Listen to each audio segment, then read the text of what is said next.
Comment faire en sorte pour que votre voyage vers l'indépendance financière soit le plus agréable possible? J'ai eu l'idée de cette vidéo, l'autre jour quand j'étais en voiture, j'étais en plein dans mes réflexions et c'est souvent un travail que je fais quand je conduis, il y a pas grand chose d'autre à faire et je me suis dit: «Finalement, on va se cantonner à un travail plus ou moins rémunérateur. On va investir, tous les mois pendant 10, 15, 20 ans avant de pouvoir, définitivement prendre, notre retraite anticipée» et je suis arrivé à la conclusion que ce sont des horizons de temps assez longs. Il faut réussir à tenir, le rythme à long terme et malheureusement, beaucoup de personnes, ont encore une activité, peu gratifiante, avec peu de sens. Si on prend l'exemple d'une personne qui est au standard téléphonique de Free, eh bien toute la journée, il y a des clients qui vont, l'appeler, pour, négocier le forfait mobile, le forfait internet et on peut se demander, mais, le soir quand elle rentre chez elle, cette personne, qu'est-ce qu'elle va raconter? Elle va pas dire: «Oh punaise, aujourd'hui j'ai eu 20 personnes qui m'ont appelé pour négocier, leur box internet, c'était génial». Donc pourquoi ne pas allier l'utile à l'agréable?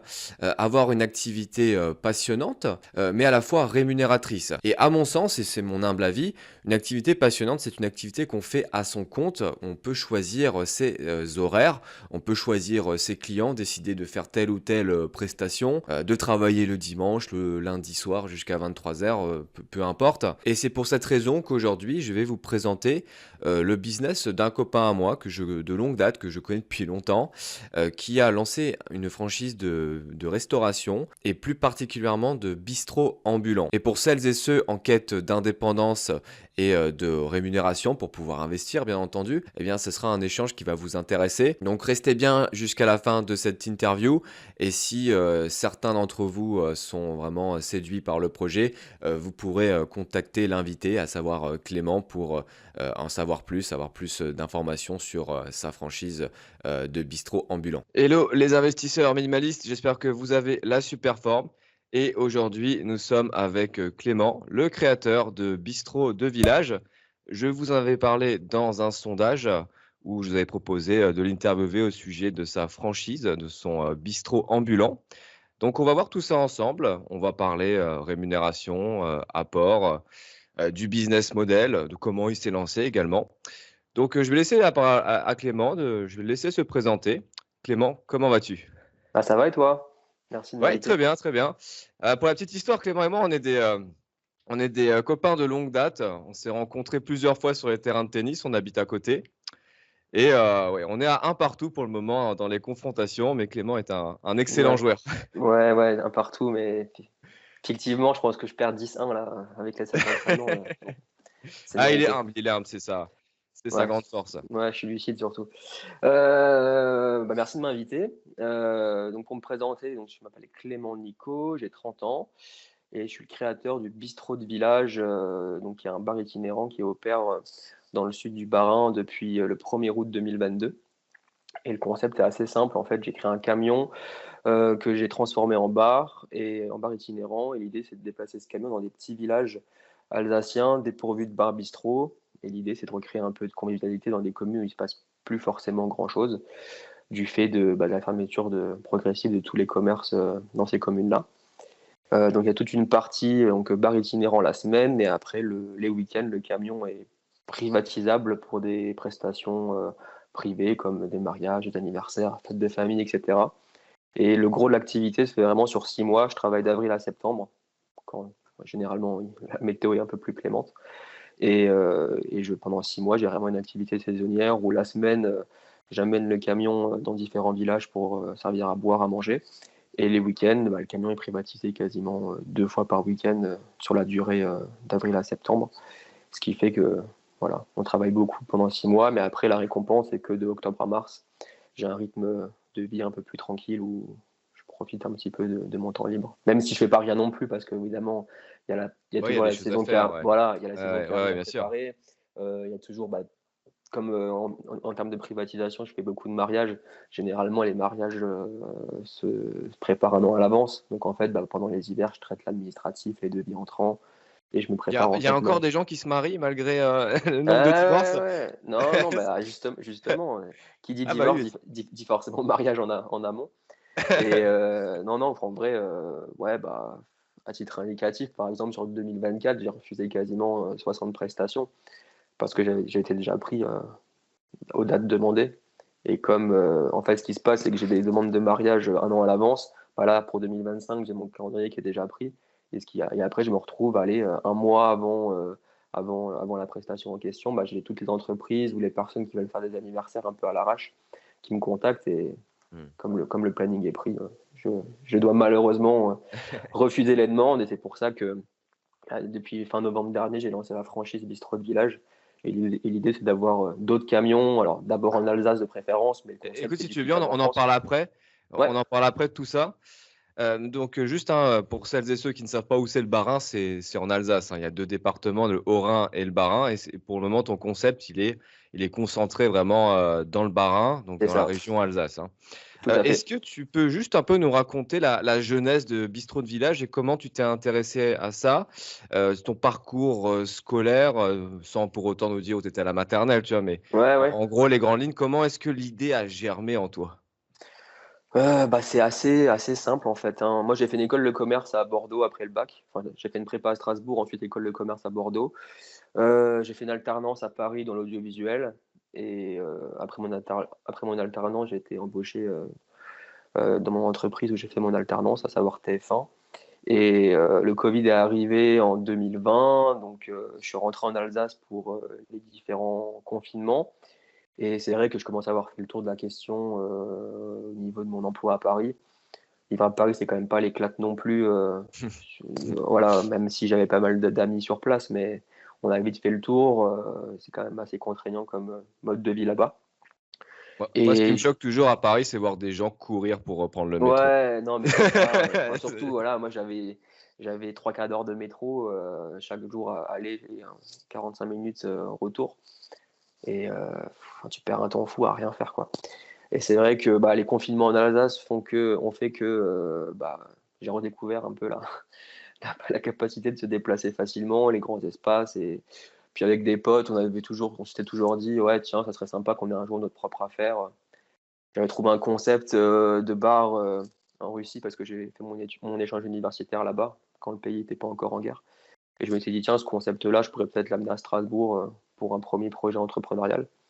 Donc j'ai commencé un petit peu à réfléchir à ça. Je me suis rendu compte que les fonds de commerce à Strasbourg coûtaient très cher, très, très cher. Ouais. Et je m'étais dit: «Bon, j'ai quand même peut-être pas non plus, faire all-in sur un projet, qui est une totale reconversion pour moi». Mais en parallèle de ce projet, j'avais déjà commencé à sourcer, en fait, les producteurs avec lesquels je voulais bosser, à savoir que des producteurs locaux et indépendants. Et il se trouve que ces producteurs, en fait, ils sont situés dans des petits villages, en tout cas en Alsace, c'est le cas. Et en allant à leur rencontre, j'ai constaté, en fait, qu'il y avait plus aucun bar bistrot nulle part, ou quasiment plus aucun bar bistrot dans les petites communes que j'ai traversées pour aller rencontrer mes potentiels fournisseurs et producteurs. Et après, je me suis dit: «Tiens, mais pourquoi pas faire un bar itinérant, qui justement se déplace dans des villages où il y a plus grand chose?» J'ai regardé sur internet si le concept existait ailleurs. Alors en effet, il existait dans d'autres régions, mais c'était fait de manière un peu brute de décoffrage, quoi. C'est-à-dire Ouais, que souvent les food trucks ou même les bar trucks sont assez vieux, avec ouais, une carte un peu bizarre, des produits c'est de chez Metro et ouais, tout à ouais, fait, ouais. nous, on aime bien parler d'avantages compétitifs sur cette chaîne, mais c'est vrai qu'il est assez inexistant. Si tu réchauffes juste ce que tu achètes chez Metro et que tu le vends, tu le transformes un Ouais, peu, ça a pas bah, trop d'intérêt, quoi. si tu vends des canettes Kronenbourg et des canettes d'Ice Tea, bon, c'est que enfin, comment dire? L'expérience client, elle est quand même pas dingue. Ouais. Donc Donc toi, tu vas chercher vraiment les produits chez le producteur, des c'est ça, ouais. producteurs locaux qu'on trouve pas forcément dans les grandes surfaces. C'est ça. Donc en fait, OK. je m'étais dit: «Bon, si je veux faire ça, il faut quand même que j'arrive à me distinguer de ce qui existe déjà». Même si en Alsace, j'avais de la chance, il y avait aucun bar itinérant, au moment où j'ai lancé l'activité. Mais je m'étais dit: «Il me faut quand même un beau camion avec, si possible, un petit effet vintage pour, justement, avoir un bel outil de communication, ambulant Mmh. et avoir un beau paquet cadeau à proposer, aux clients, que ce soit en village ou en prestation privée». Et ensuite donc, que ça soit beau de l'extérieur et ensuite qu'à l'intérieur du camion, on puisse déguster des produits, locaux, sourcés, proprement auprès de producteurs qui font du bon boulot. Donc, bah, toutes les bières pression que je propose, proviennent de microbrasseries alsaciennes. Je propose des tart flambées au feu de bois. Alors tart flambé, c'est flamme cuche, hein, pour les personnes qui habitent pas en Ouais, ouais, mais Alsace. il y a très peu d'Alsaciens sur la chaîne, Voilà, beaucoup donc, sont à je Paris, et précise, je pense voilà, que vous devez connaître les amis, peut-être historiquement, oui. de loin ou de près. Mais il faut savoir qu'en Alsace, on dit pas flamme cuche, on dit tart flambé, en grande partie. Et je propose aussi des petites planches apéro à partager avec que des produits voilà, qu'on peut trouver chez nous et pas forcément en grande surface ou à métro, comme tu disais avant. L'idée, c'est vraiment que mes clients, quand ils viennent au camion, et puissent déguster des produits qu'ils ne peuvent pas forcément Mm. comment dire, acheter en grande distribution à proximité de chez eux. Voilà. Pour avoir une expérience Ok. vraiment assez sympa. Et après, ouais, pour en revenir au style du camion, donc un style assez Ah, vintage. si tu veux bien, on peut partager mon écran là. J'ai trouvé enfin, ton annonce, enfin ton offre là sur mariage.net. Voilà, c'est ça. Ouais, donc là, tu vois mon écran, c'est bon? Ouais, je le vois, ouais, je le vois. Et Voilà, donc, donc les amis, il ressemble à ça, le camion de Clément. C'est c'est quoi? ça. C'est une Citroën, c'est ça? Ouais, c'est ça. Ouais, c'est une ancienne Citroën? En fait, c'est un jumper Citroën, donc c'est un utilitaire récent, hein. Là, le camion, il est Ouais. de 2022. Sauf qu'en fait, au lieu d'avoir comment dire, une carrosserie classique, bah, en fait, j'ai trouvé un carrossier italien qui est basé près de Milan, qui propose cette carrosserie vintage, qui la pose directement sur des châssis jumper Citroën récents. Ce qui fait que, en fait, j'ai une motorisation pas tout à fait moderne, 6 vitesses, Ouais. direction assistée, etc. Et par contre, j'ai un look, enfin le camion a un look un peu plus vintage qui n'est pas trop commun en tout cas sur les routes alsaciennes. Parce que je crois qu'en Alsace, il doit y avoir 2 camions comme ça. Et encore l'autre camion, c'est pas du tout un bar, hein, c'est un rémouleur, un affûteur de couteaux. Ouais, Donc je l'ai voilà, jamais vu, ouais, ouais, ça ouais. permet un peu de se distinguer des autres camions itinérants qui font peut-être plus de nourriture, enfin des vrais food trucks. Et puis par Et au contre, niveau bah de ouais, excuse-moi, au niveau ouais. de l'agencement, parce que là, bon, on voit pas vraiment à l'intérieur. Je sais pas s'il y a d'autres photos, on peut voir à la Non, non, alors pas sur mariage.net, peut-être si tu vas sur Instagram, il y a peut-être d'autres choses. ah Mais encore, je suis même pas si sûr. Bah, au ah niveau de si, la attends, il y a un truc, alors là, je sais où tu étais. ouais, Ça devait être dans le village de ma grand-mère, parce que je reconnais le truc. ouais, Ouais, parce que pour la petite histoire, hein, je suis déjà allé à plusieurs reprises voir Clément et consommer chez lui. Donc exact. là, je connais cette plage, je me suis déjà posé là. Donc là, c'était avec ton pote. Ouais, Donc bah, là, là, on c'était peut le premier soir, c'était mon jour c'était le premier d'ouverture. soir de la grande Ouais, aventure. exactement. Ça, c'est le 1er août 2022. J'ai eu de la chance d'avoir un article de presse dès le lancement. Donc là, ouais, on se rend un petit peu compte de l'agencement. Donc tout à gauche, il y a un four à bois dans lequel bah, je fais les tares flambées. Ensuite, au milieu, il y a la tireuse qui est la mine d'or du camion, on va dire, puisque c'est ce qui, C'est ce qui rapporte le plus en termes de c'est- marge et de volume? ah ouais, largement. En termes de marge, en termes de volume, surtout ouais, en rapport temps de service vs la pénibilité à servir, il n'y a rien Voilà à la dire, question quoi. que je me pose parce qu'effectivement la tireuse comment dire? C'est pertinent en Alsace parce qu'on a l'habitude de boire des bières, des pintes de bière, mais est-ce que, ça peut être aussi intéressant dans d'autres régions de la France, comme, je sais pas moi, il y a l'Île-de-France, Aix-en-Provence, Toulouse? Oui, normalement, enfin maintenant la bière elle est quand même bien démocratisée, surtout Ouais, à la belle saison. Des microbrasseries, on en trouve vraiment dans toute la France. ouais, Donc, OK. j'ai pas trop de sous. Enfin, j'ai pas. En tout cas, pour avoir un petit peu quand même parcouru le pays, que ce soit bien mes études ou pour des vacances, j'ai Ouais. rarement vu des régions où la bière était blacklistée. Ou pour des Allez, prestations? ouais, ou même pour des prestations privées, hein, c'est quand même pas mal demandé. Allez, si peut-être région PACA où les mecs sont quand même pas mal au Ricard et toutes les déclinaisons de breuvage anisé, où la bière est peut-être un peu moins présente, mais encore à vérifier. Donc ouais, la tireuse, comment dire, le nerf de la guerre du camion. C'est là où on fait les meilleures marges et on fait le plus de volume. Après, il y a quoi d'autre en équipement? Bah, il y a la vitrine réfrigérée Ouais. pour mettre les Ça a coûté boissons. quoi? Ça doit coûter 2 000 balles. Après on passera un peu sur le détail Ouais, des ouais, bah, l'investissement. je t'en parlerai après, ça sera plus simple. Voilà, puis après, il y a une cave à vin qui est juste en dessous, là où je suis, mais voilà, au niveau de mes jambes. Et puis après, il y a les différents rangements. Voilà. C'est vraiment un mini-bar qui a été aménagé dans un camion. D'accord, OK. Et est-ce que tu peux nous donner quelques chiffres sur, le prix du camion, le coût de Ouais. l'investissement? Bah alors, ça sera une fourchette parce que forcément les prix ont un peu fluctué depuis que j'ai lancé l'activité. Donc, là, un camion actuellement, il doit valoir environ entre 90 000 et 95 000 euros hors taxe. Ça dépend toujours selon le cours des matières premières, parce que voilà, Tu dis moi, actuellement en neuf, c'est ça? ouais, en neuf, ouais, et aménagé, hein. Aménagé déjà? aménagé, ouais. Quat Ouais, donc 90 000, OK. en gros, juste le châssis plus la carrosserie, c'est environ 60 000 euros hors taxe. Peut-être un chouïa moins maintenant. Et l'aménagement, il faut compter 30 000 – 35 000 euros hors taxe. OK, et ça, du coup, comment est-ce que tu le finances? Un peu pour les personnes qui pourraient être intéressées par le projet. Comment est-ce que tu le finances? Même si j'ai une petite idée, il y a une partie, d'apport et de crédit. Bah ouais, c'est la solution pour moi, la plus intéressante, hein, et la plus courante. À moins qu'une personne ait suffisamment de cash pour tout payer de sa poche, mais je pense que c'est Il y quand en a même. certains sur cette chaîne qui Ouais, c'est peut-être. Mais bon, je pense que voilà, en tout bon investisseur, pardon, sait qu'il faut faire effet de levier avec sa trésor ouais, pour justement aller récupérer des prêts bancaires. Alors forcément, les taux sont plus forcément aussi intéressants que par exemple, moi, par exemple, le taux que j'ai pu bénéficier, dont j'ai pu bénéficier, pardon, il y a 3 ans quand j'ai ouais. lancé. Mais bon, là, de ce que je comprends, ça commence un petit peu à stagner. On arrive peut-être autour des 2,5–3% pour les prêts pro. Donc, Mais tu ça peux aussi avoir des prêts à taux zéro, non? Quand tu crées ton business, non? Compliqué, ouais. Tu peux lever des prêts d'honneur auprès des régions. Donc là, Ouais, c'est pas auprès d'organismes bancaires. Tu peux lever des prêts d'honneur auprès des CCI, généralement selon les dispositifs. Après, chaque CCI a son propre fonctionnement. Mais je sais que la CCI d'Alsace, en tout cas du Grand Est, via un organisme qui s'appelle Strasbourg Initiative, mais il y en a d'autres ailleurs en France, enfin, via le réseau France Initiative, propose des prêts à taux zéro.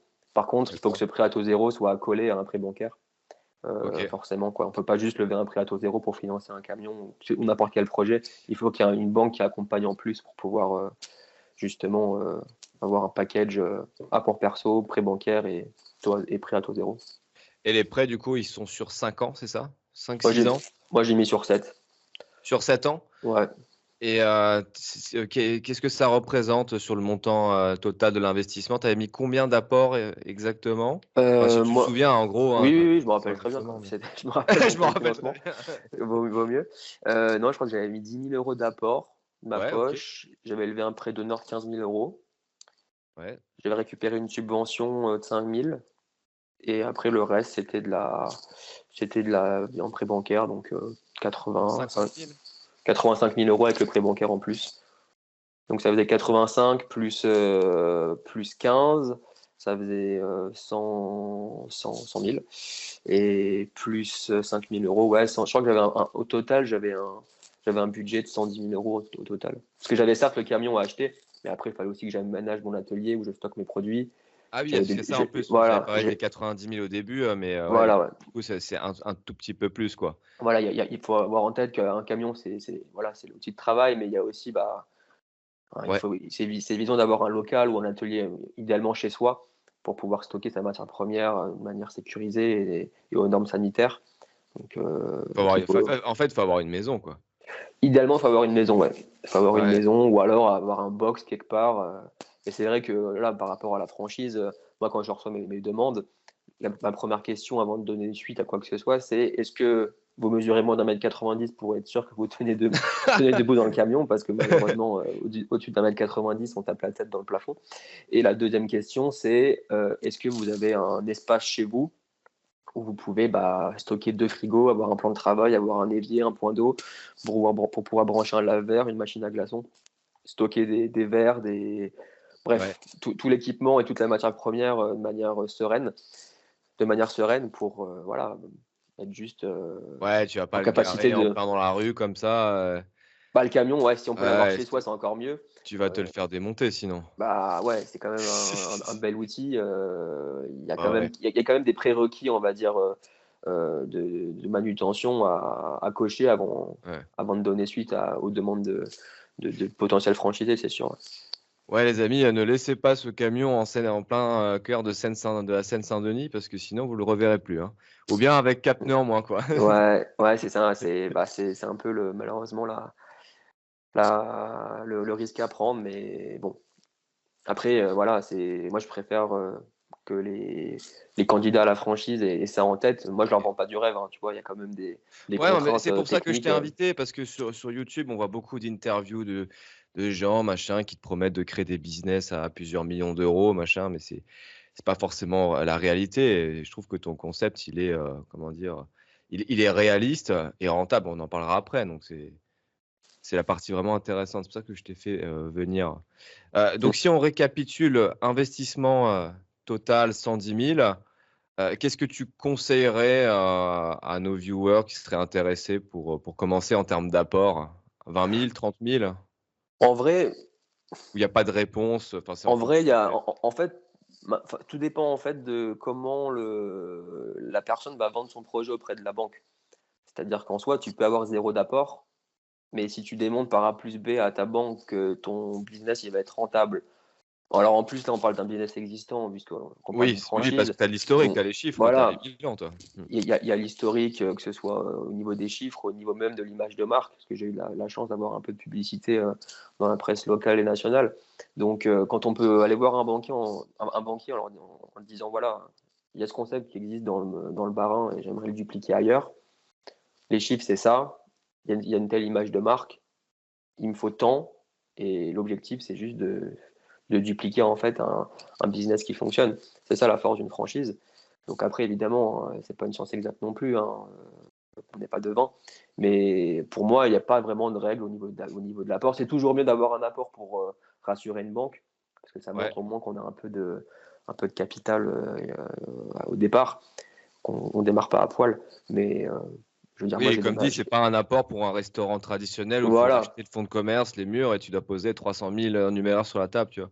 exactement. Là, en soi, Ouais, alors après pour la franchise, là, on parlait des 110 000 € tout à l'heure, mais il faut quand même rajouter, le droit d'entrée de ouais. 12 500 parce que Écoute, on en parle après parce que ouais, j'ai prévu, ouais, ça qu'on marche. développe le volet, franchise. Donc là, on a parlé du financement, de l'agencement. Maintenant, bon, la question qu'on adore sur cette chaîne, combien est-ce que tu gagnes avec ça? Mmh. C'est une très bonne question. Non, mais il y a pas de souci, hein. Je gagne, par mois sur toute l'année, hein.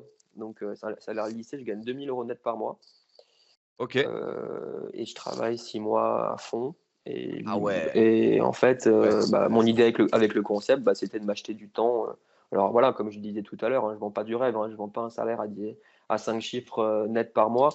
Mais bon, j'estime qu'avec 2 000 € net par mois, tu peux vivre, correctement, alors sauf évidemment si quelqu'un habite en penthouse, vue mer, à Monaco, oui, bon, bah, c'est peut-être pas assez, mais on va dire une personne, qui a un rythme de vie classique, pour moi vit avec cette somme-là mais sauf que voilà, certes, c'est peut-être pas un salaire de dingue, mais au moins, pendant 6 mois, on en fait un peu ce qu'on veut et on bénéficie quand même de tous les avantages d'être en entreprise.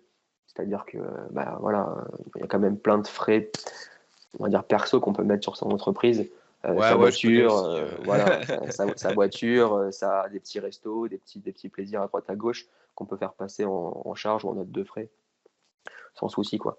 Donc, voilà, 2 000 € net par mois, pour moi, c'est vraiment le salaire, que je mettais, que je visais au lancement de l'activité. Mais après, voilà, une personne qui veut travailler plus en hiver, ouais, par c'est la exemple. question que je voulais te poser, ouais, s'il y a quelqu'un qui a envie de tout défoncer parce que, du coup, l'interview, si tu veux, elle est dans le cadre, de l'investissement et nous, ce qu'on recherche, c'est, d'avoir aussi un business, qui rapporte de l'argent pour Ouais, investir massivement en bourse. Donc une personne qui se dit: «Bon, 2 000 €, OK, ça me permet d'épargner 300-400 € par mois et d'investir en bourse». Heu, si elle a envie de faire plus, combien est-ce qu'elle peut, espérer si elle veut faire, par exemple, moi, je sais pas, 11 mois? Ce qui correspond à 5 semaines de vacances, quoi. ouais, bah, bon courage Ah physiquement ouais, ouais, déjà. c'est Mais en soi, voilà, moi, le chiffre d'affaires que je vise, chaque année, est entre 100 et 110 000 € hors taxes par an, vraiment concentré sur 6 mois. Mais après, une personne qui veut faire, je sais pas moi, des marchés de Noël, qui veut partir, qui veut faire, je sais pas, peut-être un mois à la montagne avec le camion. Alors, pas forcément haute montagne parce qu'il faut quand même le tracter en haut, mais on va dire moyenne montagne et qui veut débiter, du vin chaud, la tarte flambée, peu importe, en plein hiver, je pense qu'on peut faire plus 25 de chiffre d'affaires sur l'hiver par rapport au chiffre d'affaires, printemps-été. Donc, une personne qui veut vraiment gagner un peu plus, je pense, peut arriver à 2 500-3 000 € net par mois, d'accord. mais par contre, la promesse des 6 mois, elle tient plus, quoi. Ouais. Ça a le risque et péril de pas se reposer à fond en hiver, parce que c'est vrai qu'après une saison de 6 mois, on est quand même, voilà, pour Ouais, être il faut lucide, bien on doser est parce que le risque en tant qu'entrepreneur, quand ton activité marche, c'est que tu arrives plus à dire non, en fait. On te bah, c'est propose clair, des hein. trucs, tu dis: «Putain, il y a des trucs qui arrivent, faut que je le prenne, sinon il va voir ailleurs. Allez, c'est quand même 500 €» et là, tu peux vite te retrouver à ne pas prendre de jours de vacances et au Ah final, tu bah, t'essouffles. clairement, hein. Moi, Mmh. j'ai des demandes en hiver, c'est des petites demandes, des petites prestats à 15-20 personnes, je refuse, hein. Ouais, Parce qu'à un moment, c'est moi, je suis pas là pour gagner absolument, plus d'argent que de raison. Pour moi, il faut que le jeu c'est beau que ça le aussi. jeu il faut que le jeu en vaille la chandelle. Bon, Ouais, et voilà. Après moi, c'est ma façon de penser. Des personnes qui sont axées business à 100 auront un terrain de jeu en hiver, pour OK. pouvoir, justement développer, leur CA, pendant cette période creuse et in fine, bah, se dégager une rémunération un peu plus importante, sur l'année. Et en termes de, gestion de trésorerie, comment est-ce que tu t'organises? Parce que tu travailles sur 6 mois. Tu essayes d'avoir une trésorerie en avance? Comment est-ce que tu fais toi? Moi, personnellement, Bah j'essaie d'avoir 6 mois d'avance, grosso modo quoi, sur, ce que je Bah, peux en me fait, permettre. c'est simple, hein, il faut que j'arrive, fin septembre à avoir une trésorerie qui me paye mes charges fixes et mon salaire, Pour les 6 prochains mois. jusqu'à fin mars. Donc OK, il faut que j'ai suffisamment en trésor à ce moment-là. Après, en tout cas fin septembre. Après, moi, ce que je recommande, pour se lancer, hein, voilà, pour justement, se constituer déjà une trésorerie en avance, c'est une personne qui est, par exemple, en reconversion, qui a réussi à négocier une rupture conventionnelle avec son ancien employeur. Bah, ce qui est bien, c'est que quand tu te mets à ton compte, si tu te mets 0 € de rémunération, bah, tu peux ouais. avoir ton chômage à 100 jusqu'à expiration des droits au chômage. Moi, j'ai bénéficié de ça quand je me suis lancé. J'avais pu, récupérer Pôle emploi à la fin de mon CDI à Paris. Et bah, à l'époque, c'était 24 mois, maintenant c'est passé à 18 mois, malheureusement. Mais pendant 2 ans, j'avais le chômage à temps plein. Et donc, quand je me suis lancé en août 2022, j'avais du chômage jusqu'à mai 2023, si je dis pas de bêtises, voire même juin 2023. Ce qui fait que pendant les 9 premiers mois d'activité, j'ai pas eu à me payer Ouais.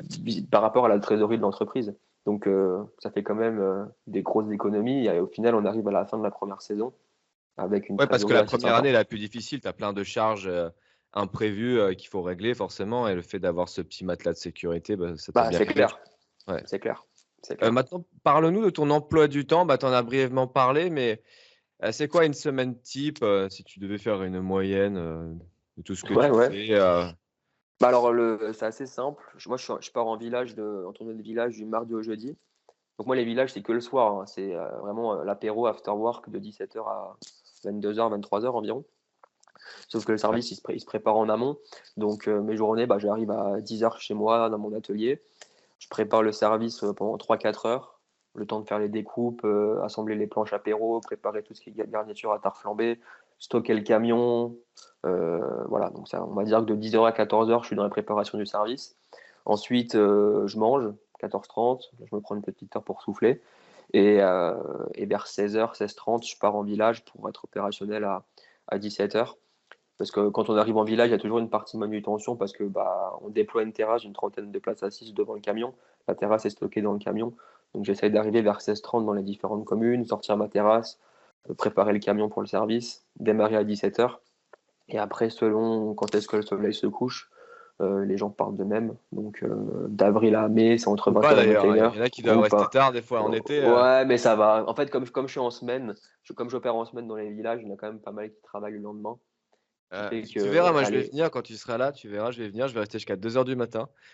bah, le record, c'est 1h30 du mat, mais heureusement, ça reste marginal. Mais Ouais. voilà, donc c'est vrai que les journées de service en village sont assez costaudes, hein. On va pas se cacher. Et après, les week-ends, bah, samedi, dimanche, c'est prestat privé. Donc Parce que généralement, ce que je tu dit mardi à jeudi en village, c'est ça? ouais, c'est ça. Mardi, Tu as mercredi, 3 jeudi, c'est jours, village. d'affilée dans les villages, ça peut être C'est en ça. Alsace, ça peut être autre part, dans le Loir-et-Cher ou je sais pas quoi, Non, mais non, c'est que village. non, mais C'est je que parle Alsace, ouais. généralement pour les gens pour qu'ils s'imaginent un peu, Ah oui, ah oui, ouais, oui, ça ouais, peut être, c'est, en fait, c'est toi, tu fonctionnes comme ça, mais j'imagine que ça peut être 4 jours, ça peut être, 2 ah jours. bah, l'idée, c'est que voilà, faut quand même au moins 3 jours par semaine pour quand même que le chiffre d'affaires soit, on va Ouais, dire, cohérent par rapport, aux performances qu'on attendues. Mais généralement, je me laisse le lundi, en fait, pour passer mes commandes, préparer ma semaine, de service en village et après le vendredi, je me le garde pour préparer mes prestats privés le week-end. OK, ouais, OK, là, Et OK. Donc samedi et dimanche, presta privé ensuite, hein? voilà, souvent il y en a deux par week-end. Des fois, il y en a qu'une, mais c'est peut-être une grosse presta, donc ça compense le fait qu'il y en ait qu'une et pas deux. Parfois, j'en ai trois. Des fois, je me cale vendredi, samedi, dimanche. Donc là, c'est costaud. Ouf! On essaye de faire au mieux. Et parfois, quand les prestats privés le week-end sont pas trop durs à préparer, je me cale un village ou des villages éphémères le vendredi, des villages dans lesquels je vais pas la semaine. Donc c'est des nouveaux villages OK. entre guillemets inédits au planning de tournée.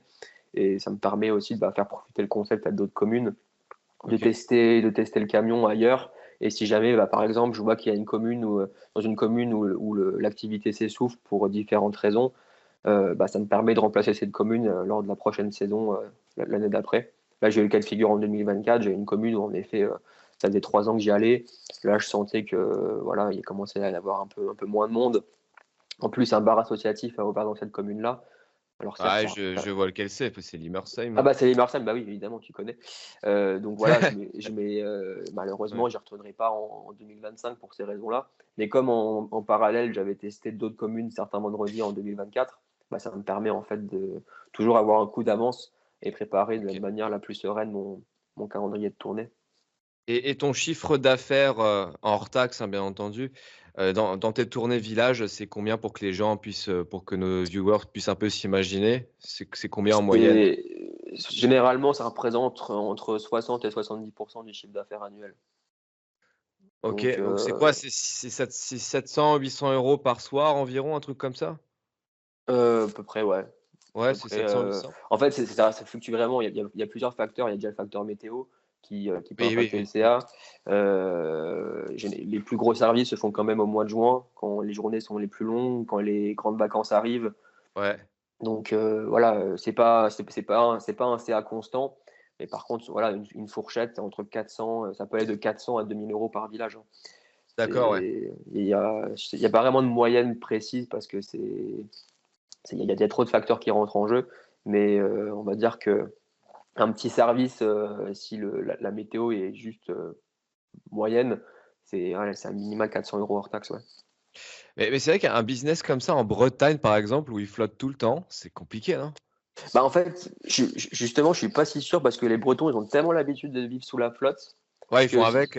que si tu leur proposes, alors évidemment, il ne faut pas que la terrasse soit pas protégée, mais si tu arrives à choper des villages avec des abris où tu peux mettre ta terrasse en dessous, pour moi, il y a D'accord. pas il y a il y a pas de enfin, les Bretons savent sortir sous la flotte ou en tout cas, ou sous la pluie, sans trop de soucis. C'est pour ça qu'en Alsace, je fais quand même en sorte d'avoir des communes de mon planning de tournée où j'ai des abris pour mettre ma terrasse en cas de pluie pendant le service pour justement, inciter les gens à rester, le plus possible. Parce que c'est clair que si on prend que des communes où, on met la terrasse, sans abri, bon, on est on est quand même un peu démunis si, Oui, si après la tu peux météo se acheter des dégrade. sortes de tonnelles rétractables, des trucs comme ça marche aussi, non? Ou, Non, non, non, ça marche non. pas? En fait, j'en avais une, hein, j'en avais acheté une de 24 mètres carrés, d'ailleurs ça m'a coûté un bras. Je m'étais dit justement en cas de pluie, même en hiver, je m'étais dit, voilà, je ferais des villages aussi en hiver, je ferais du vin chaud, je mettrais tout sous la tonnelle. Sauf qu'en fait, c'est trop de manutention. Et la tonnelle Ouais, de il faut 24 mètres plusieurs carrés, personnes, ouais. voilà, il faut être à 2 ou à 3 pour la mettre, ça on met une demi-heure à la monter. Pour la ranger, c'est pareil. Et au final, j'en reviens à ce que je disais avant, il faut que le jeu envahisse la chandelle. Et si c'est pour perdre son temps, perdre de l'énergie pour faire 100 € de chiffre d'affaires, autant rien Mmh. faire. C'est pour ça qu'en Mmh. hiver, j'arrête totalement mes tournées de village parce que ça vaut juste pas le coup. C'est trop Ouais, de préparation, c'est trop de logistique pour pas grand-chose.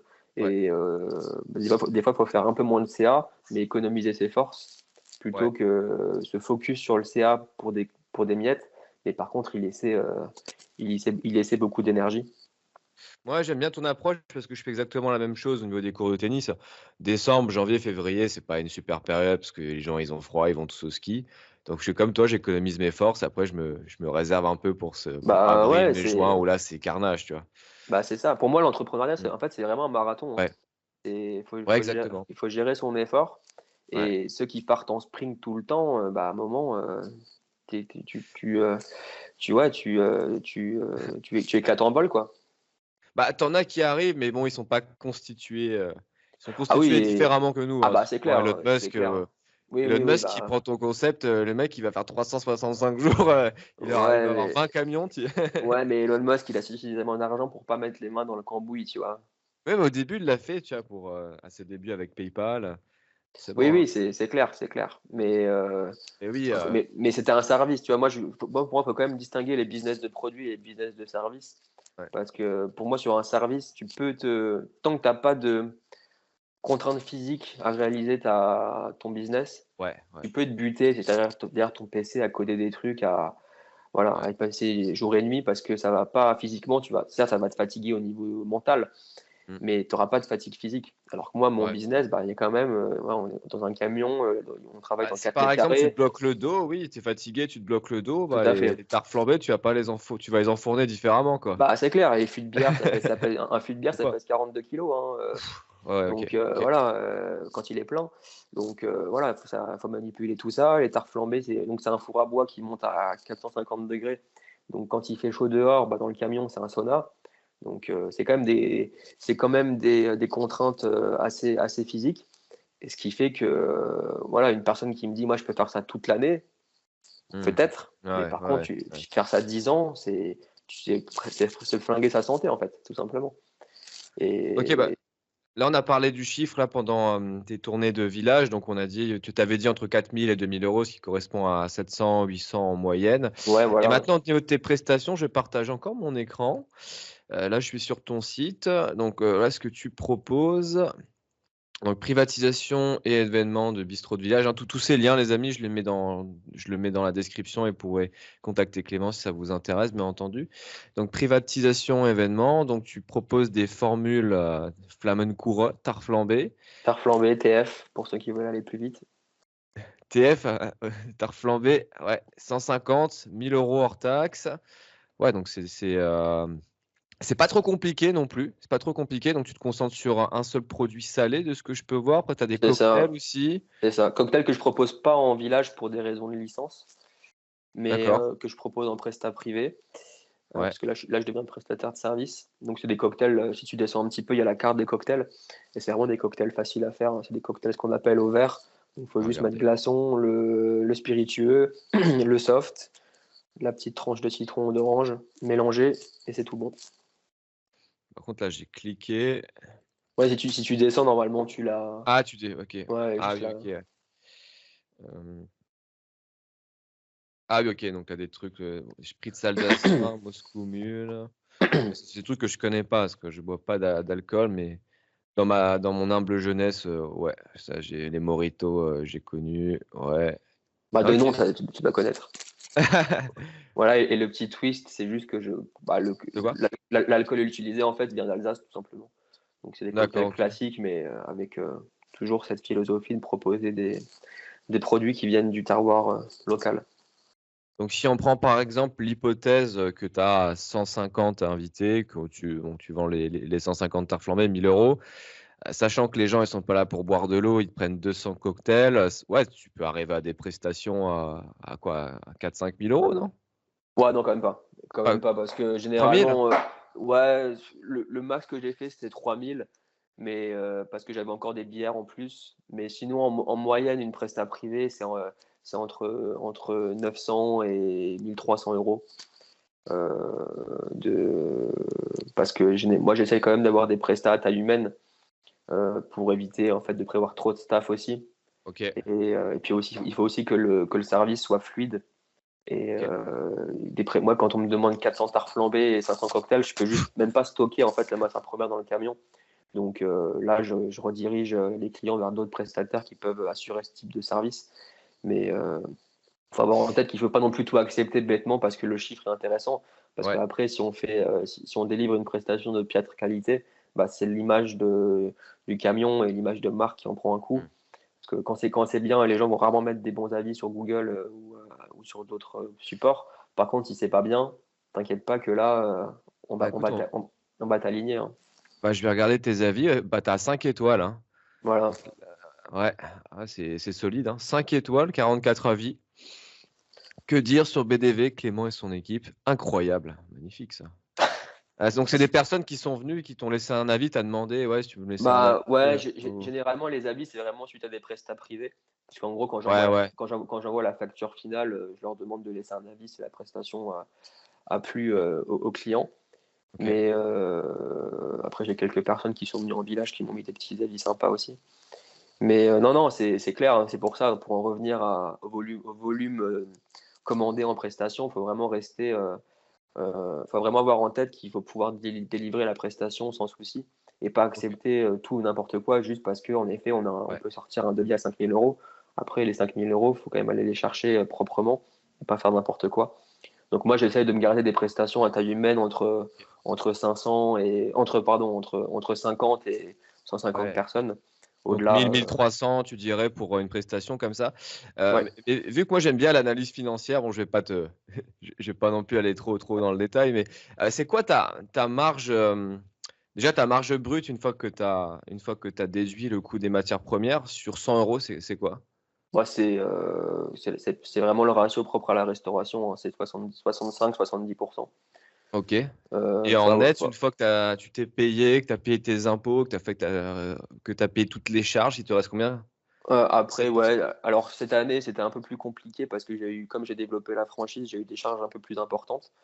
Oui, Mais après sur la c'est de l'exceptionnel ça, mais si on prend, mais hors sinon, en termes de renta, si tout se passe bien, je pense qu'on peut avoir une renta entre 7 et 10.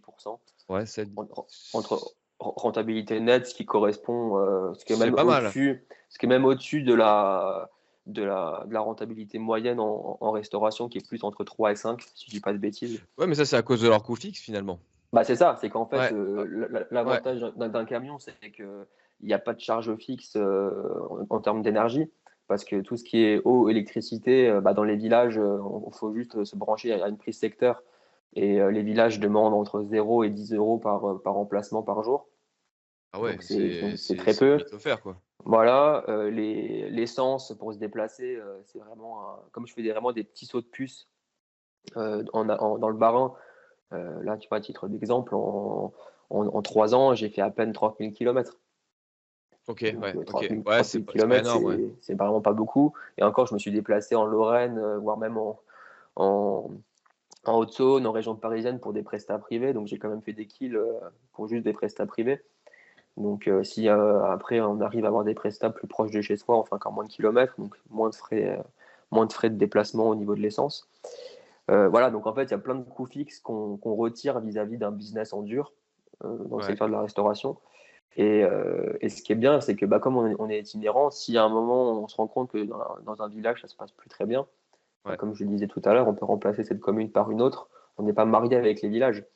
Donc Oui, alors en qu'un fait, restaurant, une fois qu'il est implanté, c'est terminé. Si tu te trompé d'emplacement et ça a été mon cas, avec, Columbus Café, hein, c'était impossible de déplacer le truc ou c'est bien ça, ouais. tu refaisais un crédit, mais ça valait absolument pas le coup. Donc là, Non, c'est le non, gros avantage, quoi, c'est la bah, flexibilité. soit tu fais all-in et tu te dis: «Voilà, je bombarde la communication pour inciter des personnes à venir dans mon établissement». Pour, vraiment, leur matraquer que, bah, mon restaurant, il est telle adresse, et qu'il faut absolument venir. Mais ça coûte très cher. Alors que là, bah, là, je vois tes petites notes, Quentin, là, si jamais à Ah l'écran. merde! Ouais, c'est pas grave, on est transparent ici, on se prend pas la tête, t'inquiète. Pas de souci. Et ouais, tu avais encore ton écran partagé. Et ouais, donc l'idée d'un camion, c'est justement pas se pouvoir, éviter ces charges fixes-là, en tout cas en Ouais, avoir beaucoup moins et pouvoir améliorer, sa rentabilité à ce niveau-là. OK, OK, Et donc là, on encore, a tu vois, f enfin, je me permets juste de compléter le propos. J'ai ouais, cette rentabilité en proposant aussi des produits quand même, de bonne qualité. Donc c'est ça qui est intéressant, c'est-à-dire que je fais pas 65-70 de marge brute sur, de la bière, industrielle, et sur des produits que je prends chez Métro, quoi. mmh. C'est-à-dire je suis en capacité d'avoir une rentabilité correcte en proposant, voilà, des produits bien sourcés, en Alsace. Ça, on va en parler après du sourcing. Avant qu'on parle de la franchise et que tu nous expliques un peu son fonctionnement, quelle candidature cherche, par exemple. Est-ce que tu as des petites anecdotes marrantes à nous partager sur ton business? Par exemple, je sais pas, un client un peu marrant, des gens qui t'ont fait des dingueries, je sais pas? En vrai, ça va, j'ai quand même des clients assez cool. J'ai pas eu de débordement ou à gérer des cas exceptionnels. Non, sinon, moi, c'est un peu l'anecdote que je raconte, quand quand on me pose la question. C'est vraiment le premier jour de service, lancement du camion, 1er août 2022. C'était enfin, voilà, je le répète, c'est une totale reconversion. Avant, j'avais un métier, devant un PC, sur un bureau.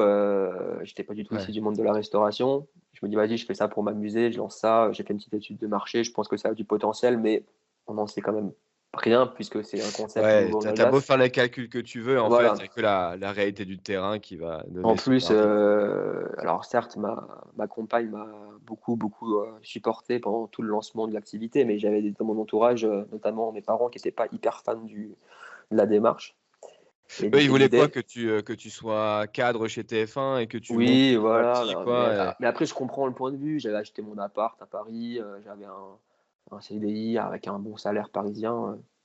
Ils se demandaient pourquoi est-ce que je m'enquiquine à faire totalement autre chose, ouais, à parce que créer ça te quelque plaisait chose. pas forcément, quoi, d'être dans ton Bah, tour, ouais, j'avais fait là. le tour et puis j'avais fait 5, en tout j'avais fait, ouais, 5 ans et demi là-bas. Bon, donc voilà, j'avais fait le tour de la Ouais. question. Je m'étais dit: «Allez, à l'époque, j'avais 26 ans, j'ai pas d'enfant, mon appart à Paris, je l'avais revendu, donc j'avais plus de charges, j'avais plus de prêt bancaire sur le dos». Je m'étais dit: «Allez, mais donne-toi 5 ans pour faire un peu ce que tu veux, niveau, entrepreneurial, tente quelque chose, au moins tu auras pas de regrets à ce niveau». Donc l'idée du camion a germé et je me lance le 1er août 2022 à Limmersheim. Ouais, bah, C'était j'étais là, c'était j'étais là. c'était vraiment en plus post-Covid, c'était le premier été où il y avait plus de contraintes sanitaires et je m'étais dit: «Bon», moi je pars du principe que quand ma terrasse de 22 places assises est pleine, moi je suis rentable. Parce que voilà, si on fait un petit calcul de 15 €, hors taxe de ticket moyen par tête, on arrive aux 400 et quelques, ce qui correspond à mon point mort et là je suis bien. Donc je m'étais dit: «Voilà, si au premier service j'ai 22 personnes, là les 30 personnes qui viennent, c'est top» et je me retrouve en fait à servir en tout plus de 100 personnes Oui, mais je me souviens, il y avait et plein de gens, tu dû rajouter, des tables, le ouais, maire alors, est venu et compagnie. ouais, ouais, le maire a joué le jeu, mais c'était dingue parce que servir 100 personnes de manière professionnelle, en sachant que je l'ai jamais fait de ma vie, en sachant que le camion, je l'ai reçu 10 jours avant le lancement. C'est-à-dire que je l'ai récupéré, je l'ai remonté de Toulouse où j'ai fait aménager l'intérieur du camion. Je l'ai remonté en Alsace le 21 juillet. Pendant 9 jours, j'ai pris un peu possession de mon outil de travail, j'ai fait des petits tests pour voir comment fonctionnait le four à bois, la tireuse et cetera. Mais je me suis lancé le 1er août, c'était totalement la fleur au fusil et là, c'était un je dis pas un naufrage parce qu'on a quand même réussi à servir à peu près les personnes. Non, non, mais Mais après je pense que tu t'es mis la pression et c'est bien, mais les gens comment dire? Ils étaient assez compréhensifs. Ils savaient très bien que tu démarrais ton activité, que c'était ton oui, premier oui. service. Ils étaient pas là en mode, «Oui, j'attends 20 minutes mon truc, comment ça se fait? Je vais te démonter sur Google». Il y a plein de gens qui pensent qu'ils vont se faire allumer le 1er jour ou quoi, mais non, les gens en règle générale, ils sont super, Non, non, mais moi, c'était plus, ouais. en soi, ça, je le comprenais. Moi, c'était plus: «Waouh, comment c'est possible que» Limmersheim, on parle quand même d'un village de 500 habitants. Mais Donc parce qu'il y a pas bon, de resto, il y a sinon il voilà y a rien, donc et là, il y a 100 personnes qui sont venues. Donc on parle quand même de potentiellement 20 de la commune et je m'étais dit: «Mais qu'est-ce que j'ai fait, en fait? Comment c'est possible?» Alors après, j'avais quand même communiqué en amont, ouais. en amont du lancement, bon, je pense proprement, pour pouvoir un peu teaser l'activité.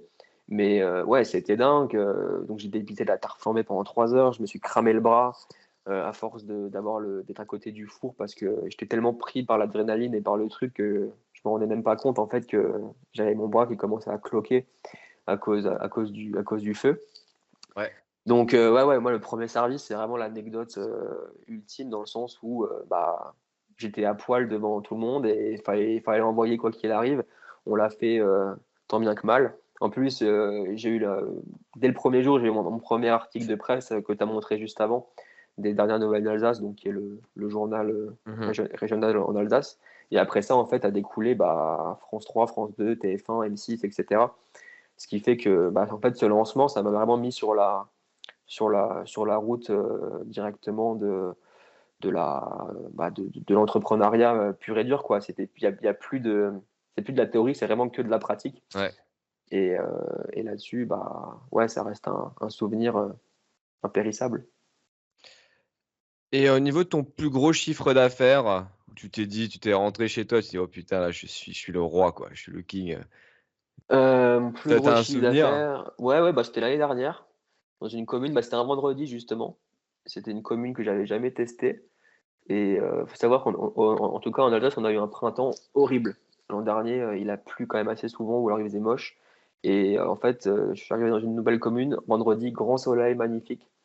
Heu, les gens avaient quand même connu le concept à travers, bah, les autres villages dans lesquels j'étais allé pas trop loin et là, ouais, je crois que j'ai dû sortir, plus de 2 500 €, de alors là, c'était TTC, hein, 2 500 € TTC de CA, sur un soir.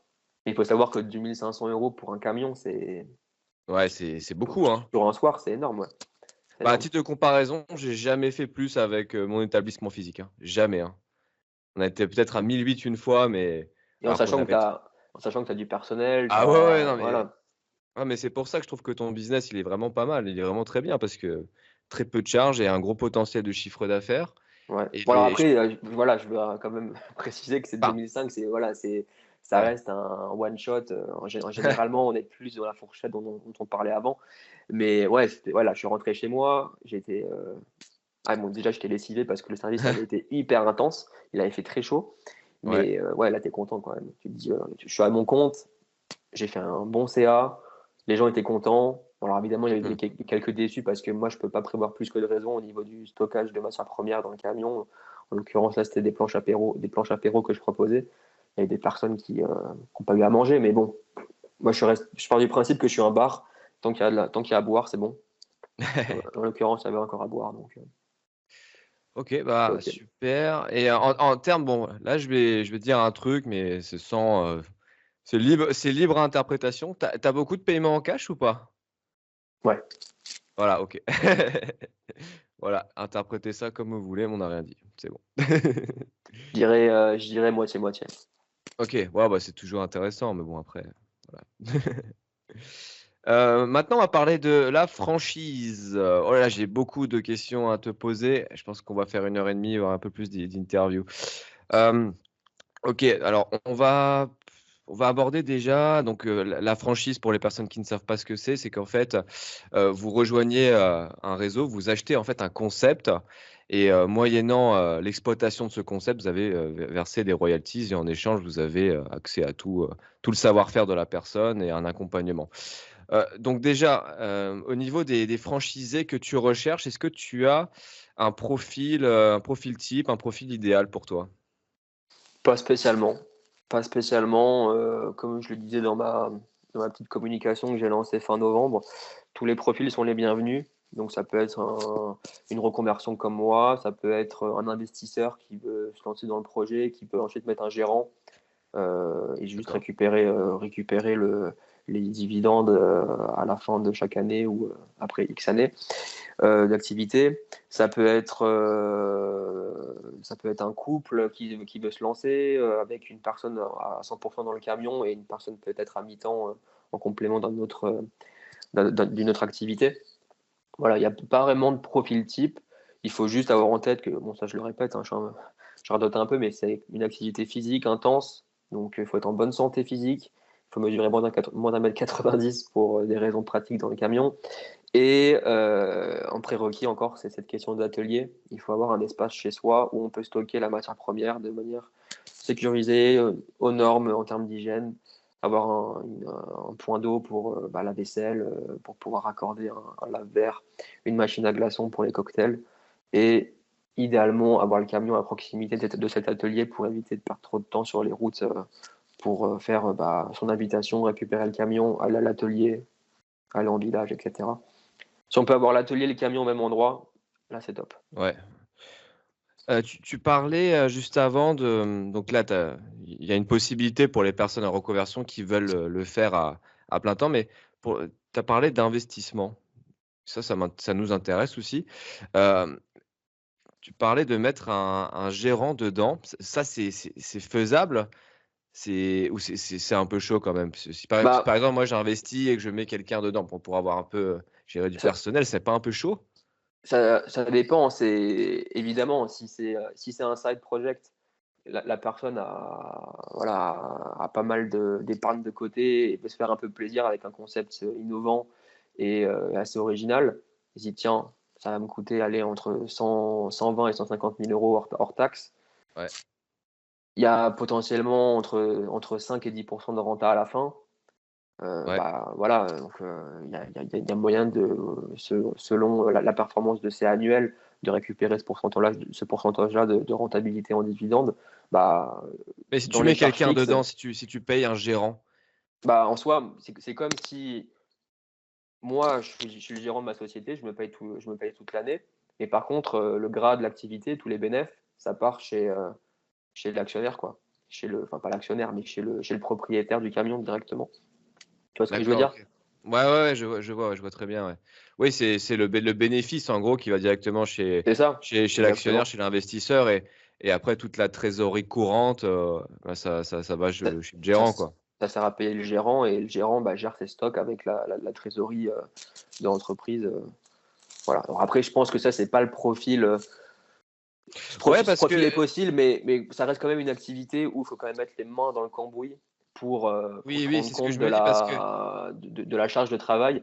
Et pour moi, un investisseur qui va mettre un billet dans un camion, mais qui va pas être là, qui va pas être sur le côté opérationnel, enfin, qui va ouais, jamais parce être sur le côté opérationnel, ça risque d'être pas simple quand même de faire fonctionner le camion à 100% parce que bah, le gérant, lui, il va exploiter l'opérationnel tout le temps, mais c'est vrai que ça sera pas son bébé à lui. Donc, ça reste ouais, quand donc même forcément, des. il sera plus tenté à pas aller bosser quand il pleut ou quoi, tu vois? Voilà. Et là, de ce qu'on peut voir des avis, c'est que les gens, ils viennent pour toi, en fait. C'est un business à fort intuitu personnel quand même. Pour moi, en tant que personne, je sais pas. Ils viennent pour le camion et pour les produits proposés, ça, je pense que oui. Mais surtout, ils viennent pour passer un bon moment entre eux. Ouais, Alors après, voilà, je fais en sorte d'être sympa, de proposer un service le plus propre possible et d'avoir voilà, une bonne relation avec mes clients. Mais je pense pas qu'ils viennent pour ma personne exclusivement. Mais ouais, c'est OK. clair qu'une personne qui tire la gueule, qui a l'impression, voilà, qui n'a pas envie d'être dans le camion et qui regarde sa montre toutes les 2 minutes et qui à 21h00 remballe la terrasse alors qu'il y a encore des gens qui sont attablés, bah, c'est clair que là, ça donne pas envie de venir ou de rester. Donc, Ouais, donc tu pas obligé non plus d'avoir une personnalité absolument excentrique, non, juste être sympa, être professionnel, parler un tout petit peu avec les gens et c'est ça, ouais. voilà, faire en sorte que la prestation soit de qualité, que les produits soient de qualité. Exactement, ça passe par là. Une personne qui peut être hyper sympa, vraiment humainement au top, mais qui propose des produits pourris, pour moi, ça marche pas. T'as beau être Ouais, la ça personne la plus top du monde, tu proposes de la bière industrielle avec du saucisson cochonou et du fromage, bah, enfin, il y en a qui font ça, par exemple, dans ton club, j'ai entendu. voilà, je ne donnerai pas de nom, mais voilà, c'est en Si, soi, bien sûr. pour moi, ça passe, enfin, la satisfaction client passe par la qualité des produits avant le service. Ouais, En tout cas, pour OK, mon concept. OK. Mais après, c'est clair que c'est toujours un plus d'avoir un tenancier d'affaires qui est sympa, qui sourit, qui donne envie de rester et de reconsommer au fur et à mesure du service. Ouais. Ouais, donc sympa, sérieux et il fasse un moins d'1,90 m. C'est ça. OK, alors maintenant donc là, j'avais des notes aussi en l'apport et le crédit, bon on l'a déjà cité avant, mais on va juste le rappeler donc investissement global, 110 000 120 000 €, 20 d'apport, ça fait un 25 000 d'apport et le reste à Oh, crédit, un ouais, peu moins même peut-être, 20, ouais, 20%, OK. je pense, c'est un peu même. Enfin, tant mieux si c'est 20% pour la banque, hein. Une banque demandera toujours le plus d'apport possible pour qu'elle Ouais, n'ait pas à mettre, n'ait pas à rajouter le crédit de manière enfin, à 100% vis-à-vis du projet. Mais voilà, une banque va toujours demander l'apport le plus important possible, quel que soit le projet, que ce soit du pro ou du perso. Mais je pense que ouais, même 10 000 € d'apport, ça suffit, hein. En fait, pour la franchise, l'enveloppe maximale à avoir en tête, c'est 150 000 € hors taxe, selon si des OK, travaux sont à faire dans le futur atelier pour stocker la matière première. Mais si une OK, personne a déjà un atelier aux normes, il faut juste acheter frigo, congèle, etc., ça sera forcément moins de 150. OK, OK, donc un petit apport, possible. Donc là, au niveau des crédits par contre et là je vais te poser la question, parce qu'on a dit: «Oui, c'est un business rentable», mais il peut aussi arriver que ça foire total, ça peut arriver, hein, bah, c'était mon cas. Sur les crédits du coup, est-ce qu'il y a des cautions bancaires? Toi, tu as des cautions bancaires sur tes crédits ou tu as réussi à avoir un cautionnement, de d'autres organismes? J'ai un cautionnement d'autres organismes sur la partie, ouais, sur 50 du prêt, OK, si je dis pas de bêtises. Je crois que c'est France Active qui cautionne le prêt ouais. et pareil pour le prêt d'honneur là que j'avais levé de 15 000 €, il y a aussi une caution, une assurance derrière. Donc Donc j'ai un tu pas caution personnelle, sur non, aucun des prêts, quoi? bah, je suis caution personnelle sur, une partie du prêt bancaire, ouais, et pas sur l'intégralité.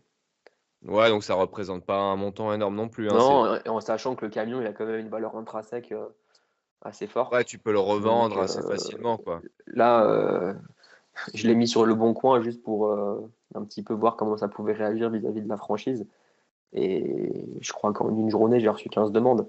Alors les personnes n'étaient pas forcément intéressées par la franchise en elle-même, mais voulaient juste acheter le camion. Donc OK, un camion comme ça, il y en a tellement peu en France qu'il est tellement singulier et original qu'en soi, ça peut se revendre assez facilement. Alors évidemment, pas forcément le prix d'achat, à 100, mais on s'y retrouve, je pense, sans trop de soucis, quoi. OK.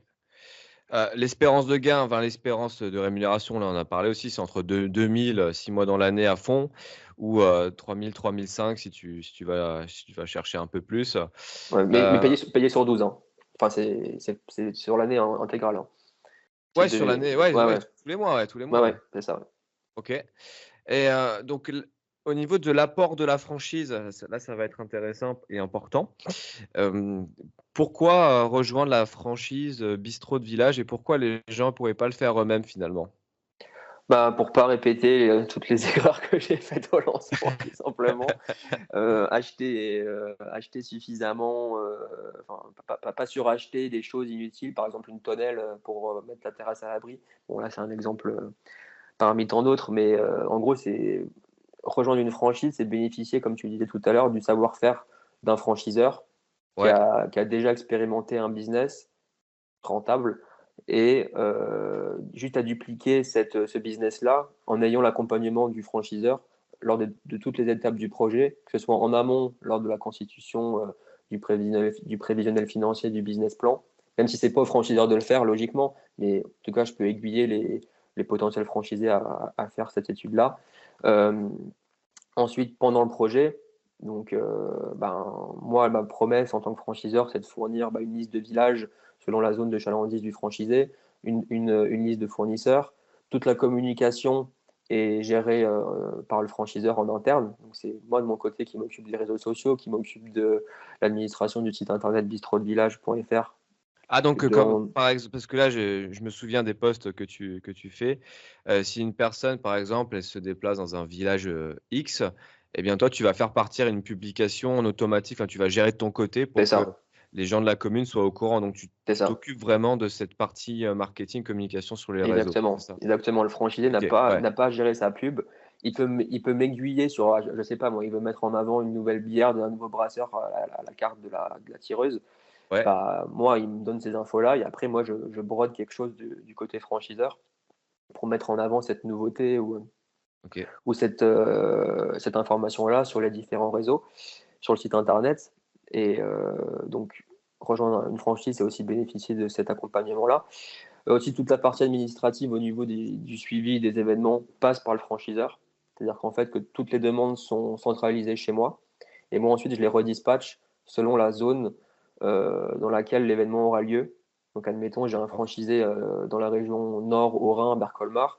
J'ai une demande d'une prestation à côté de Colmar et bah, le franchisé qui sera dans cette zone-là aura la priorité en fait sur l'acceptation ou non de la demande d'événement. OK. Alors après, moi en tant que franchiseur, je ne peux pas obliger les franchisés à travailler, c'est pas possible. Donc là, si le franchisé en question me dit: «Bah, je prends la presta», à ce moment-là, il gère sa négo avec le client et moi, une fois que la négo est faite, j'envoie le devis et si le franchisé me dit: «J'ai pas envie ou je suis pas dispo pour cette presta-là», bah, moi, j'envoie la demande à un autre franchisé, un autre camion ailleurs en Alsace et heu et comme ça, je dispatche et je coordonne en fait toutes les demandes événementielles, en interne Et le franchisé, en fait, a juste à gérer la partie opérationnelle avec le client en direct. Ok. Voilà. Et quoi d'autre? Ouais, et après, bah, c'est là il y a aussi tout l'accompagnement en aval, on va dire, de la saison, parce que, bah, pendant la période creuse, si le franchisé veut quand même travailler en hiver, bah, moi, mon objectif, c'est quand même de lui fournir un maximum de business. Donc moi, en tant que franchiseur, j'ai participé à des salons du mariage, des salons événementiels pour faire, pour présenter un petit peu le concept bistrot de village. Et l'idée, Ouais. bah, c'est d'avoir un maximum de demandes d'événements. Et comme je le disais tout à l'heure, après, moi, je les redispatche aux différents franchisés et ils acceptent ou non selon leur disponibilité et selon leur envie de travailler. Ok. Et pour les emplacements de village, c'est toi aussi qui t'occupes de dénicher les emplacements pour les personnes? Alors, Ou c'est c'est les deux. C'est-à-dire que moi, je pars du principe que je peux pas connaître à 100 la zone de chalandise de chaque franchisé. Donc moi, en amont, je ferai une étude pour quand même essayer de voir quel village aurait le meilleur potentiel, en termes d'emplacement. Mais si le franchisé me dit: «Bah, écoute, moi, cette commune, je la connais par cœur parce que j'ai grandi là-bas, parce que j'étais à l'école là-bas, voilà, les gens dans cette commune-là sont hyper ouais. festifs et il y a du potentiel et j'ai pas pensé à cette commune», et bah, libre à lui de l'intégrer à son planning de tournée à la place peut-être d'une autre commune dans laquelle le concept marcherait peut-être un peu moins bien, on adapte comme ça, quoi. Ah, parce que si par exemple Et tu es en Champagne-Ardenne, tu connais absolument pas le bah, coin. voilà, Alors moi il y a je suis sur la carte de la Champagne-Ardenne, je vois des trucs que j'ai jamais vus. Alors Bar-le-Duc, j'ai déjà vu, Saint-Dizier, ah oui je connais finalement, et tu as plein de petits villages, pas tu Chardogne, oh putain, ouais. Ouais, bah, il y a pas mal de petits villages non, en non, mais il y en a ouais, ouais. partout. Il y en a partout, donc voilà, donc l'idée, c'est quand même que Ouais, chaque franchisé ait la main sur son planning de tournée OK. et qu'il puisse adapter selon les performances, dans chaque commune, et de même pour les fournisseurs. Moi, l'idée, c'est quand même de leur fournir une liste de fournisseurs locaux avec lesquels ils pourront travailler. Mais encore une fois, je ne peux pas connaître tous les fournisseurs de chaque zone. Donc si le franchisé souhaite, travailler avec d'autres fournisseurs, libre à lui de Ouais. le faire. Moi en fait, je suis pas une centrale d'achat, enfin, je travaille pas avec une centrale d'achat comme peut le faire par exemple le Columbus Café ou McDo ou toutes ces Mmh. grandes structures. Moi, je prends pas de commission en fait sur les, Là, tu aiguilles en fait, c'est ça? je Tu voilà, aiguilles et si tu trouves le fournisseur par exemple à côté de Bar-le-Duc, bah, tu lui fais part, après libre à lui de l'exploiter ou pas, quoi. Mais il exactement. y a Là, il faut ouais, juste qu'en termes de philosophie bistrot village, il faut quand même que le fournisseur, ça soit un producteur indépendant qui propose des produits de qualité et avec une bonne réputation, quoi. Pour éviter de se retrouver avec des produits métro à la carte de certains camions parce que c'est pas du tout le ouais, concept. Donc il faut quand même que moi, côté franchiseur, j'ai une validation sur les différents fournisseurs qui sont proposés, enfin, les OK. différents fournisseurs qui produisent des produits qu'on peut retrouver à la carte des différents camions.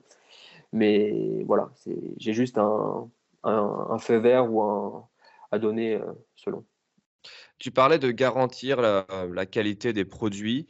Est-ce que toi derrière, enfin, après que la personne ait rejoint le réseau, tu vas la suivre? Tu vas te rendre sur place pour, t'assurer de la qualité des produits, pour voir aussi si elle a Ouais, bien d'autres, sûr, ouais. Bah, c'est le rôle d'un franchiseur, peu importe la franchise, hein. C'est, bah, ouais. certes d'accompagner le franchisé au lancement pour voir si tout se passe bien, mais Mmh. ensuite de venir de temps en temps voir si, voilà, De temps tout en temps, c'est tous les combien de temps? C'est 2 fois par an? ça dépendra du nombre de franchisés au début. C'est clair que les premiers je vais les chouchouter, donc Ouais, ils me verront faites vite, certainement faites vite. souvent. Ils me verront certainement souvent parce que moi, mon idée, c'est quand même, bah, qu'ils réussissent le mieux possible. Donc, je vais pas venir tous les jours parce que c'est pas le but non plus, mais je pense que, ouais, plusieurs fois par mois, ça sera, les minimums syndicales, surtout Au début, ouais. si c'est des franchisés qui sont basés en Alsace où j'ai pas trop de route à faire Ouais. pour pouvoir les retrouver. Ouais, après au niveau de mon audience, hein, il y a quelques personnes en Alsace, mais après c'est vrai que c'est vachement concentré vers la région, parisienne. Donc oui, après tu feras le déplacement tout de même, hein, Bah oui, si mais de bah, toute façon, forcément. il y a pas le choix, hein, il y a pas le choix. Ouais. OK, maintenant on va parler chiffres forcément parce qu'une franchise, ce n'est pas gratuit. Ouais. C'est quoi ton modèle, de rémunération au niveau de la franchise? Côté franchiseur, tu veux dire? Côté franchiseur, ouais, côté Ouais. franchiseur. Alors la première année, c'est 0 €. OK. Je suis sympa, je suis un mec sympa. Non, mais en Ouais, fait, parce que ouais, d'habitude, ils te c'est facturent direct, ils en ont rien à ouais, foutre, alors hein. il y a quand même les droits d'entrée incompressibles, hein, à la franchise de 12 500 € hors taxes. 12 Donc 500 les frais d'entrée dans la voilà, frais franchise? d'entrée pour bénéficier de la marque, pour bénéficier de tout le Ouais, savoir-faire dont on a parlé tout à l'heure. Donc ces Ouais, 12 500, il faut les rajouter aux 110 000, 120 000 dont on a parlé tout à l'heure par rapport au camion et par rapport à l'aménagement de l'atelier. Donc c'est pour ça qu'on OK, est sur une enveloppe, je pense, plus autour des 130 000 euros tout compris, hein. Mais ouais, dans les 130 000, par contre, tu as le premier stock de matières premières, tu as une trésorerie de départ inclus aussi dedans, hein. C'est pas, tu commences pas à poil, hein. Et dans ma petite plaquette informatique qui est disponible sur le site internet bistrodevillage.fr, je précise budget 150 000 euros hors taxe si jamais vraiment il y a des travaux à faire dans l'atelier. Donc ça peut être moins, mais c'est au maximum 150 000 hors taxe. OK, Et donc, ouais, donc il y a 12 500 euros hors taxe de frais d'entrée. Et après, la première année, il n'y a pas de royalties sur le chiffre d'affaires à rétrocéder aux franchiseurs, tout simplement parce que j'ai pas envie de mettre le couteau sous la gorge aux futurs franchisés. J'estime que l'investissement la première année est déjà suffisamment important. Et par contre, je demande juste 1200 euros hors taxe annuel pour les frais publicitaires, tout simplement OK, parce que bah, la gestion du site internet, ça nécessite des hébergements en plus vis-à-vis des pages qui vont être créées pour chaque franchisé. ouais, Tout ce qui est impression des flyers de communication que je vais ensuite envoyer aux franchisés, ben, c'est moi qui gère ça, donc c'est moi qui avance les frais. Donc OK. dans ces 1200 euros hors taxe par an, il y a tout ça. Et par contre, ça porte dès la première année. Et ça, c'est Et récurrent, c'est 1 200 tous les ans, c'est ça? tous C'est les ans, pas un ouais. pourcentage du chiffre d'affaires parce que Non, nous, moi, c'était 2% du CA, moi j'ai mets pas de pourcentage. Je vais te dire pourquoi. Parce que comme tu l'as sous-entendu tout à l'heure, on peut faire un peu de blague avec l'activité. Et j'ai rien dit, hein, j'ai rien dit, hein. ouais, ouais, mais c'est pour ça que c'était sous-entendu. Mais bon, voilà, c'est de bonne guerre. Mais pour éviter d'avoir des petits filous qui me disent: «Ah bah tiens, en fin d'année, j'ai fait 50 000 euros de CA, ouais, c'était une année pas compliquée», et cetera. Bah, moi, le problème, c'est que si je mets un pourcentage sur 50 000 euros, pas gagnant, quoi. Ouais, ouais, ouais, ouais. Donc, c'est pour ça que je mets un forfait de 1200 euros annuel pour les frais publicitaires dès l'année 1. Et ensuite, à partir de l'année 2, en plus de ces 1200 euros, s'ajouteront entre 6 000 et 8 000 euros par an selon la performance de CA.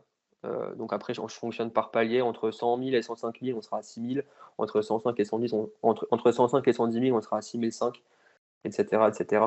Et ça sera capé jusqu'à 8 000 euros par an hors taxe. Maximum, c'est 8 000, ouais, donc tu es Ouais, sur du 6% quoi, voilà. 6-7%, ouais, c'est ce qu'on En fait, on retombe sur des pourcentages classiques dans une relation franchiseur-franchisé. mmh, Mais c'est juste que je mets un forfait pour éviter en fait de me retrouver avec des CA annuels qui auraient peut-être été dévalués mmh, du fait de la ouais. potentiellement à cause du black que le franchisé aurait peut-être pu faire de manière un peu trop exagérée. Donc voilà, je mets un forfait à ce niveau-là. Et si vraiment il y a un crash industriel, parce que encore une fois, le business, c'est pas une science exacte, bah, si le franchisé me demande par A plus B qu'il a commandé la matière première et qu'il a eu des frais en adéquation avec un potentiel CA de 100 000 euros et qu'au final il se retrouve avec un CA moindre et qui me démontre en effet qu'il n'y a pas eu de blague ou très peu, bon, bah, comme Ouais. je le disais, moi l'idée c'est pas de mettre le couteau sur la gorge au franchisé, c'est vraiment qu'on avance main dans la main et à ce moment-là on peut à l'amiable trouver un accord pour avoir un forfait de royalties moindre euh, vis-à-vis d'une réelle performance de CA qui aurait été en deçà des 100 000 euros. OK, donc si je résume, 12 500 € le droit d'entrée incompressible à Ouais, verser, directement, dès, l'intégration à la franchise. Pas de royalties, la première année, sinon après c'est entre 6, 7, 8% selon le chiffre d'affaires. Tu as voilà. un Et, barème et et redevance capé, marketing. et capé à 8 000 euros, c'est-à-dire qu'une personne qui ferait de la surperformance de CA, Mmh. bah, admettons, il fait 150 000 euros hors taxe par an de chiffre d'affaires, et ben, ça sera maximum 8 000 quoi qu'il arrive. Et là, c'est OK. bravo à lui Et après il garde son bénéfice. et il garde le reste à 100%, ouais. Et ensuite la redevance marketing qui est incompressible de 1002, ouais. 1 200. Voilà. OK, alors ouais, c'est écoute, on a fait pas mal de, on a évoqué pas mal de sujets. Main ah oui, une question importante, la durée du contrat de franchise, Ouais, c'est 5 quoi? ans. 5 C'est ans. 5 ans? 5 ans. Dans le document, sur la plaquette que j'ai mis sur mon site, j'ai mis 7 ans. Mais en final, ça sera, je pense, mettre 5 ans avec un an renouvelable, plus encore un an en option pour D'accord, arriver aux OK. 7. Mais ça sera minimum 5 ans quoi qu'il arrive. Si la personne veut encore faire 1 an, c'est possible. Et si à la fin de cette sixième année, elle veut encore refaire 1 an, là, c'est possible. Et si elle veut en refaire 5 encore, elle peut Et parce si, que alors, ouais, alors après, ça sera au fur et à mesure. C'est-à-dire qu'après les 5 ans, je recommande quand même de faire un plus un pour être sûr. Et par contre, après potentiellement 7 ans, là, on repart sur un nouveau contrat OK, de 5 ans aussi. Ouais. OK, ça marche. Mais ce qui est une durée Écoute, standard hein, pour les ouais, personnes ouais, qui sont c'est peut-être pas forcément au fait de comment ça se passe, un contrat de franchise. C'est rarement en dessous de 5 ans. Enfin, en tout cas, pour un petit peu avoir regardé à droite à gauche. En fait, il y a tellement d'investissements de départ qu'il faut bien l'amortir. Donc, partir en dessous de 5, je vois pas trop comment c'est possible. OK. Écoute, je pense qu'on a fait, le tour. Est-ce que, comment est-ce que les personnes intéressées, pourraient te contacter? C'est le même process pour tout le monde. Il faut Ouais, passer par mon site internet bistrodevillage.fr. Sur le site, il y a un bouton franchise. On clique dessus et ensuite OK, on déroule. Donc là, il y a plein d'informations. Tout ce qu'on s'est dit, c'est un peu précompilé sur cette page-là. Il y a tout le processus de comment ça se passe, OK, de la prise de contact au lancement de l'activité. Il y a cette plaquette informative qu'on peut retrouver en téléchargement gratuit sur le site. Et si la personne est vraiment emballée par le projet, elle peut remplir un formulaire de contact pour préciser je vais montrer. un petit peu son projet, qui allait, qu'est-ce que Bistro de Village veut lui dire pour elle. Et voilà. Donc là, Là, voilà, tu vois mon écran? Ouais, je vois ton écran, Ah ouais. OK, donc la franchise BDV et là, il y a toutes les informations dont on a parlé, sachant qu'on est Voilà. bien rentré dans le détail. Ah, c'est marrant, tu t'es fait interviewer par TF1 alors que tu viens de chez C'est c'est ça. bon ça. C'est fou, hein. Ouais, La petite revanche. ça a rien à voir, encore heureux. Franchise, OK, ça marche et Voilà. ensuite, tout à la fin, tu as Voilà. Là, si tu remontes un tout petit peu, tu as l'onglet télécharger la plaquette, là, juste là. OK, ouais, OK. Bah, de toute façon, je mettrai un lien directement en dessous de la vidéo pour que Voilà. les personnes puissent cliquer, et Et là, regarder les informations et te contacter si besoin. dans cette plaquette, il y a vraiment toutes les informations chiffrées qu'on a pu évoquer Ouais, pendant notre à la échange. mission, c'est bien, pas tu parlé de la mission. OK, très bien, ouais, très, très bien. Ouais, les chiffres clés, 16 €, OK, ça roule. Bon, Voilà. écoute, Et si tu reviens, voilà, juste ouais, après ça, excuse-moi. tu as à propos de Attends, j'étais vous. où? Ouais, non, Ah, là où c'était juste avant, là. Sur le là? site, sur le site internet directement. OK. Voilà, si tu Ah descends, oui, OK. voilà, là, tu as le formulaire à remplir et toutes les personnes qui seraient intéressées pour démarrer une franchise bistrot de village ont juste à remplir ces différents champs. Ça tombe ensuite dans ma boîte mail et après, je renvoie un mail avec quelques questions additionnelles et si les réponses à ces questions additionnelles me paraissent correctes, là, je Ouais, procède à un appel téléphonique de 1 heure et demie, voire 2 heures, selon comment je parle et selon les questions du potentiel franchisé. OK. OK, bah, je pense qu'on a fait le tour, de la question et de toute façon, si les personnes ont des questions complémentaires, elles te contacteront, directement. Bah, écoute, je te remercie vraiment d'être là aujourd'hui et d'avoir fait cette interview. C'est vrai que c'est quelque chose que je voulais faire depuis longtemps. Je pense que ça va apporter énormément à la communauté et Et ben, plaisir partagé. si tu as un dernier mot à dire à la communauté, aux personnes qui seraient intéressées? N'hésitez pas, hein, surtout, posez toutes vos questions.